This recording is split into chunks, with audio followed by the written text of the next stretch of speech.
पाकिस्तान में 5% आबादी को थैलेसीमिया माइनर है, यानी एक जीन ख़राब है। थैलेसीमिया खून की एक मौरूसी बीमारी है।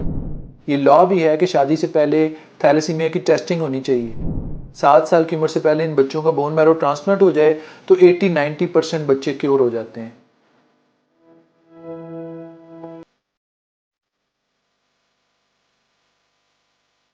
थैलेसीमिया खून की एक मौरूसी बीमारी है जिसमें बच्चा माँ और बाप दोनों से एक एबनॉर्मल जीन उसको मिलती है और वो खून उसका प्रॉपर नहीं बन पाता और वो तकरीबन 1 साल की उम्र से खून लगना शुरू हो जाता है, सारी उम्र लगता रहता है। पाकिस्तान में 5% आबादी को थैलेसीमिया माइनर है, यानी एक जीन ख़राब है।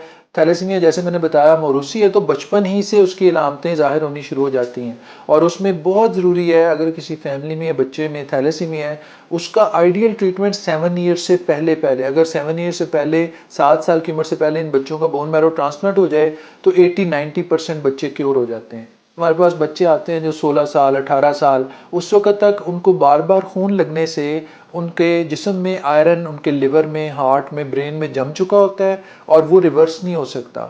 उन बच्चों की ग्रोथ भी पूरी नहीं होती, हड्डियाँ भी वीक रह जाती हैं, जिगर फेल हो जाता है, हार्ट फेल हो जाता है। और अगर यही वो 8-10 साल पहले आ जाए तो इससे बचा जा सकता है और इसका इलाज मुमकिन है। अगर 2 ऐसे लोगों की शादी हो जाए जिसके खिलाफ लेजिस्लेशन भी हुई पंजाब में और दूसरी जगहों पे, ये लॉ भी है कि शादी से पहले थैलेसीमिया की टेस्टिंग होनी चाहिए।